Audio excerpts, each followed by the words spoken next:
Welcome back to the shop, guys. This week on the channel, I'm going to build an enclosure for the X-Carve CNC machine.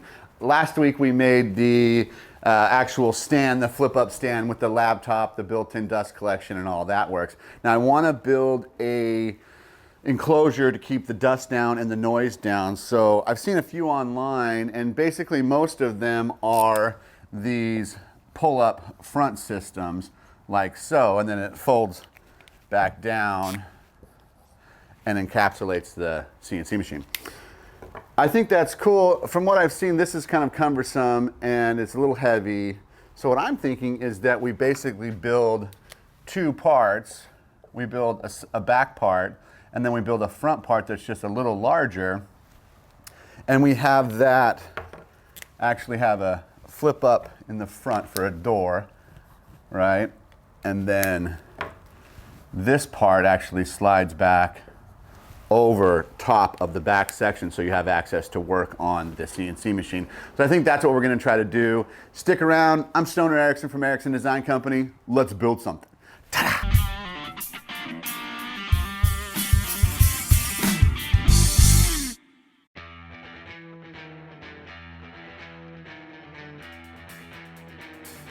Getting started here, I'm going to go ahead and cut down this 1/2 inch plywood down to 4-inch strips.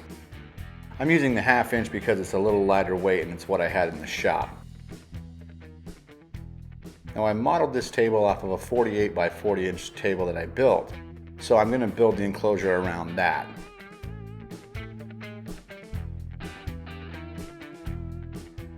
I'm basically going to be building a bunch of picture frames with plexiglass in them.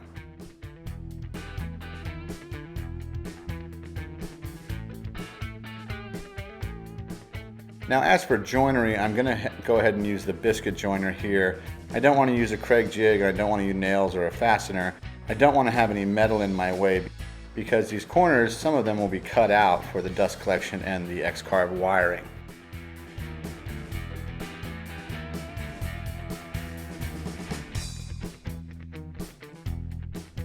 Now to glue this up, I use the Titebond Quick Set. I only have a couple clamps that will work on these, so the Quick Set actually sets up in about 20 minutes and fully cures in 24 hours. So I can manage using it after 20 minutes. Notice the blue tape on my clamps. This is a little quick trick so I don't get glue stuck to my clamps. The secret is taking the tape off before you slide the clamp back over the top of it.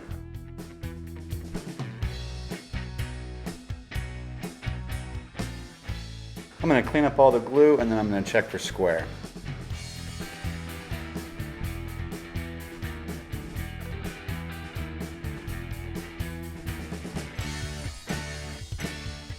I'll put some F-clamps on it to keep the joints nice and tight so I can move it about the shop.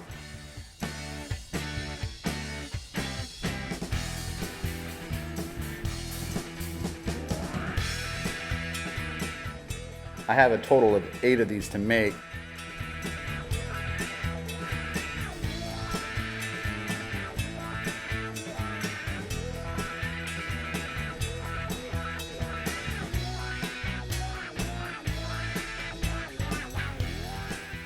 I'm stacking them on the ground to keep them nice and flat for that 20 minutes while they dry. Now I'm going to start assembling the back edge. I ran some Kreg screws down the back. I'm going to square that up, leaving a 1/2 inch on each side.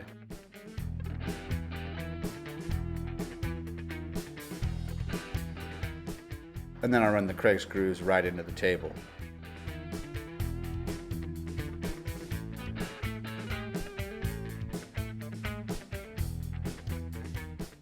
And for the sides, I'll also put some Kreg jig screws in.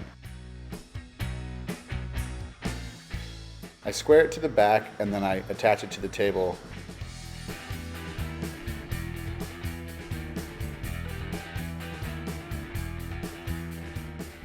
I'll add the top and make sure it's squared up as well.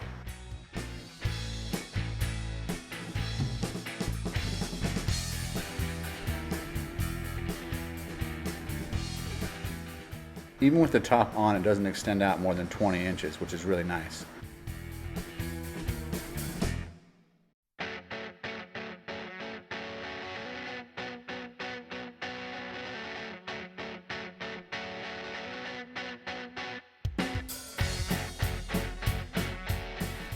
Then I'm going to build the top, which is the nesting box, and I'm just going to build that right on top of the other box, using an 1/8 inch spacer underneath the side rails.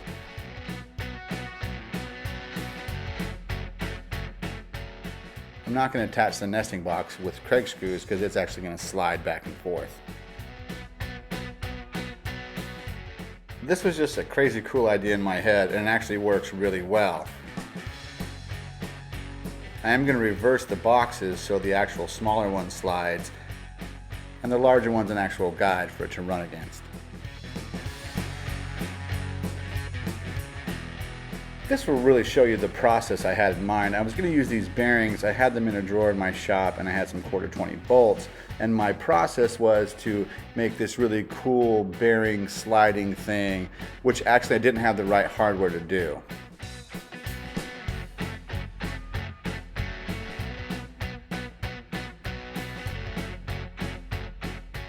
But I still attempted it, and I learned a lot from this, and when I do remake this cover, I actually want to use something like this. But there's a lot of trial and error in everything that I do.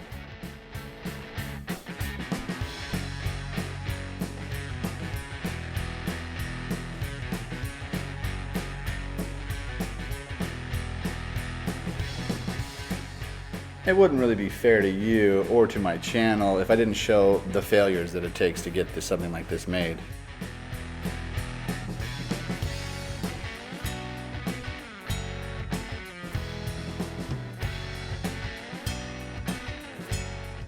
I just want it to glide so smooth, and I feel like I was on the track, but I didn't go with this option.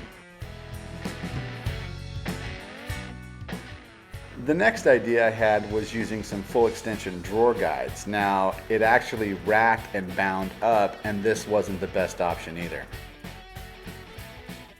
After a ton of trial and error, the best way that I found was these little 1/2 inch blocks that I kind of used as drawer runners and a little paste wax, and it slid like butter.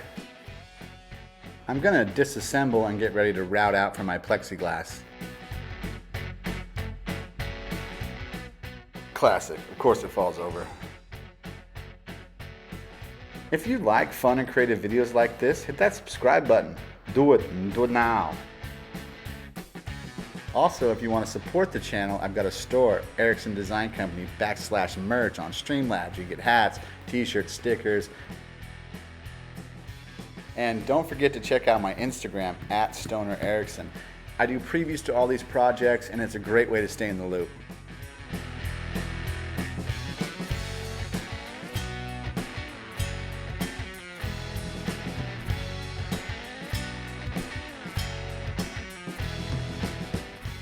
Adding the plexiglass will be the same on all of the picture frames, basically.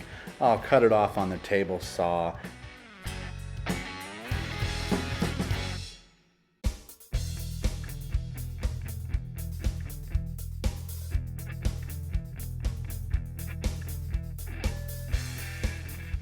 And then I'll use a knife and I'll score it and I'll break it. And then I'll take it to the edge sander and I'll round over the corners to fit.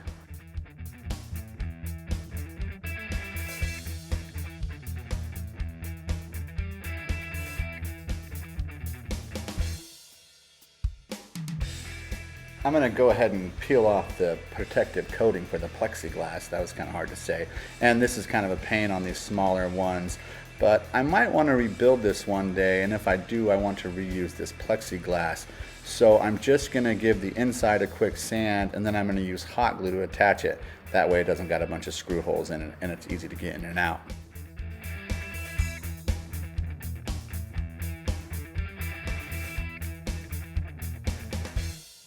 I'm just going to reassemble in reverse. Now it's important to remember here, I reversed the larger and the smaller basket. The larger one is the back one that's fixed, and the smaller one is the one that actually slides.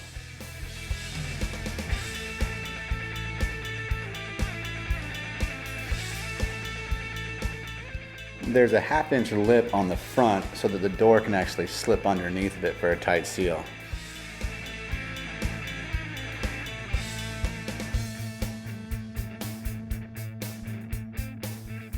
This thing is way cool. I went ahead and added some lights. I want as much light in the CNC enclosure as I can get. I love that this folds down and rolls away, and for such a large tool, it's such a small footprint in the shop.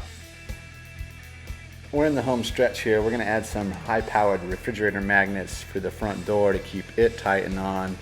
And then we're gonna add a piano hinge on the back so that I can fold the back down to blow it out, vacuum it out, and also to run longer stock out of the back. If you don't have one of these self-centering drill bits for hinges, get one. They make a huge difference.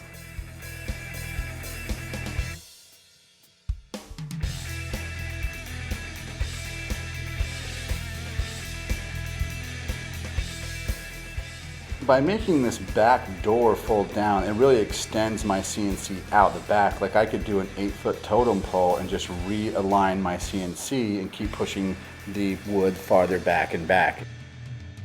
Because I use 3/8 dowel pins to hold these together, I'm actually going to make my own little dowel pin handle.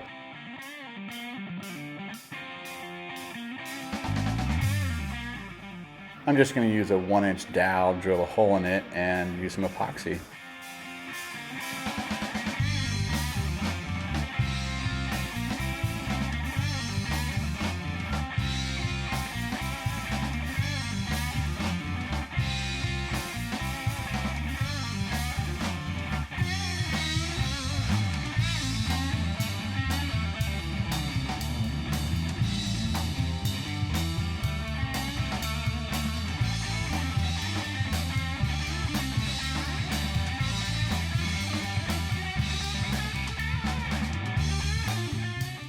I want the CNC machine to have dedicated compressed air. That way I'm not dragging hoses across the shop. So I'm just going to add this attachment to the side.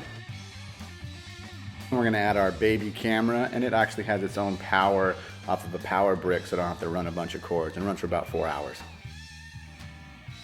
We'll set up the power supply and the relay for the X-Carve and the dust collection, and put a leash on our dowel knobs so they won't go missing. That's really about as much fun as I can have in the shop sober. So let's check it out. It actually is going to live right here, and the CNC I haven't got yet. It's on its way, so it'll live vertically like this, nice and tucked away. And when I'm ready to use it, I'll go ahead and slide it out. And then I'll grab this little handle here, and I'll put my foot here, and I'll gently raise the CNC. I'll add the pins to keep it level. Now this is level to the table, which is really nice. And there you go, it's set up. I'll use the laptop stand, set my laptop up. All the wires will be snaked down here. Here's the light switch that we have. And I'll work off of this laptop and my mouse, moving the gantry. I have full view of the CNC router right there. It's good to go. Now when I get it all set up and it's dialed in, I'm about to push play on the CNC or start it, I'll go ahead and I'll slide it back into this work area here. And that will tuck nicely against the wall. And then I have the whole rest of my shop to work. And what was over here before was the bandsaw and the drill press flip top table. So this doesn't take up a huge space. So while this is making stuff, I'm still having fun with the rest of my tools. Then I'll go ahead and I'll pull these back pins for the CNC cover. And I'll slide out the dust collection and the soundproofing. And then I'll add, this has the magnets on the back. I'll go ahead and I'll add that straight up to the front. It'll click together and it's good to go. I push start on my CNC and it starts cruising, which is awesome. And I do have the baby camera monitor in there that links to my laptop and my phone. I can actually broadcast it picture-in-picture on my TV, which is pretty awesome as well. Now on this side, we have our built-in dust collection, which is hooked to this relay, which the CNC is also hooked to. And when the CNC turns on, the dust collection will turn on along with the spindle. And if I ever have an issue where it binds up or you know, it struggles, the whole machine will cut off and it'll turn off the dust collection and the spindle. So that's really cool. So along with the dust collection, we have our drawers here, and this top drawer is going to be for all my router bits and my wrenches and everything that's really accessible straight to it. The bottom will be for other storage for the CNC plans and manuals and stuff. On this side, we have the compressed air. So I have a long compressed air hose here that I'll actually run up to the Ritter board hose, which is awesome, and that'll stay out of the way. And then I'll have compressed air. So then if I need to blow it off, I can just blow it right off and get the dust out of the way. We also have the vacuum hose linked here. And when the CNC gets here, I'm going to add this either up here or to the side, and it'll go out to the center, and I'll hook it, and the gantry will be able to pull it around. So that's just a fine tuning when I get the CNC. Again, I haven't gotten the CNC. I built this whole table in anticipation, super psyched about it. And then we also have the extension cord that will run back to a dedicated outlet that I'm running from the main panel box. On the back, which I think this is pretty genius, I made this on a piano hinge. So it will fold down, so if I'm doing longer items, I have as much room as I need. And I'll just reset the CNC and slowly move it back and slowly move it back. So I can do really big stuff out of the back of this. So I think that's pretty dang cool as well. It also gives me access to set clamps. It also gives me access to dust, get the dust out, blow it out, clean it out, adjust it. So I think that was a smart idea in the long run to have that in there. And then when I'm done working on the CNC, I just pull the door and I set that in the cabinet in its spot.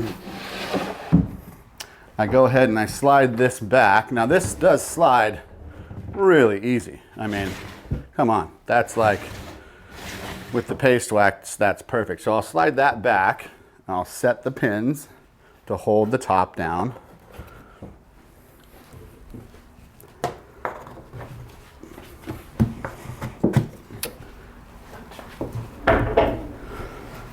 And then all I have to do is pull this last pin and gently bring the CNC back down to where it's nice and happy. Rock this guy here, rock this guy back to the corner, and it can live there comfortably. We can get into the fridge for cold beers if we need to. And that was such a cool project. You know, it's made to cut down the noise. It's made mainly to cut down the dust. The fact that it folds down, rolls away into a small footprint is so rad to me. You know, if you like videos like this, like, subscribe, and share. Check out my other videos right here. And I'm Stoner Erickson from Erickson Design Company, and we built something. Ta!